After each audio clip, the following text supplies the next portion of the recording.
Hey, it's Clay Trader, and this will be a video chart on ticker symbol NVCN. We will take a look at the 30-minute time frame. Real quick, what do I mean by 30-minute in case maybe you're new to charts? Instead of each one of these candlesticks representing 1 day's worth of price action, which is what you would normally see, each one represents 30 minutes. So while this may look like a few weeks worth of time right here, it's actually just the past 2 days broken down into 30-minute time slices. I did this analysis on Friday, so that's where these red and green lines are coming from. But definitely need to get things updated here as it started off the week with another big bang and to new highs it went. So the first thing I'm going to do is a little house cleaning here. Just get rid of these lines both here and here. Sure, they still pertain to the chart, but in the spirit from a presentation standpoint of not wanting to have 8 million lines everywhere that can cause clutter and confusion, just want to try to keep this as clean as possible. Now the first update comes based off a foundational principle in charting, and that states when levels of resistance are broken and close above, you want to see them act as support. So for those of you that do remember the video from Friday, hopefully you remember me talking about 97 cents as resistance, but now that the price is above it, this would be considered an area of support. Now near-term levels of support, or as I like to call them, ideal level of support, meaning, hey Clay, what would make this chart look the absolute strongest going forward?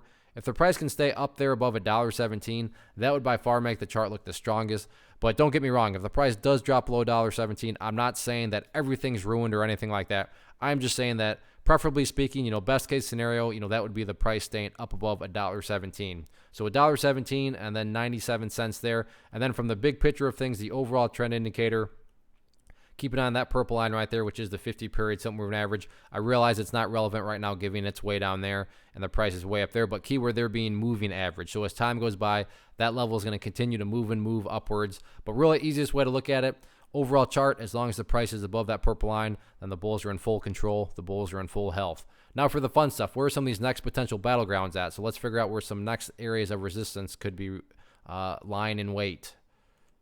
So for this, actually going to change time frames, and we're going to go to the daily time frame, meaning each one of these candlesticks represents a day. Oh, and that makes it very straightforward.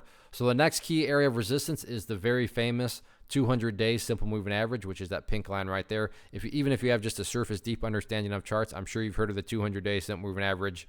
And when the price is below it, it tends to act as resistance. So not saying it can't be broken, but the bulls are definitely gonna have to bring their A game in order to fight through the 200-day simple moving average. So that'll be public enemy number one going into tomorrow and then the next couple of days. But all in all, as long as the price keeps on putting in higher lows and higher bases, the long-term chart's going to take care of itself.